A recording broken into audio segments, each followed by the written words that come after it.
ચરોતરનું ગૌરવ voice of Mukeshji N ભાવસાનો જન્મદિવસ ધામધૂમથી.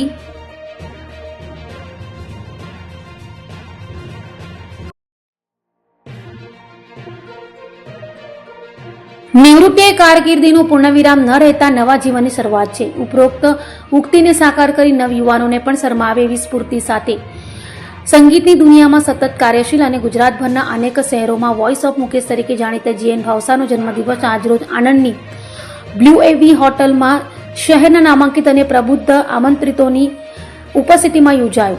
આ પ્રસંગે શહેરના વિવિધ ક્ષેત્રે નામના ધરાવતા તજજ્ઞો, શિક્ષકો, પ્રોફેસરો, સિનિયર સિટીઝન, પ્રમુખ, મંત્રી, સગસનીયો અને સંગીત પ્રેમી અને આમંત્રિતોએ ઉપસ્થિત રહી આ પ્રસંગે શુભેચ્છાઓ પાઠવવાની સાથે જીએન ભાવસા દ્વારા રજૂ કરેલા 201 ઉપરાંત સફળ શોની ઉપલબ્ધિ માટે ખૂબ ખૂબ અભિનંદન પાઠવ્યા હતા. આ પ્રસંગે કરાઓકે ક્લબ ફેમિલી બાકરોલના રમેશભાઈ બખાઈ દ્વારા સંગીત સંધ્યાનું સુંદર આયોજન કરવામાં આવ્યું હતું.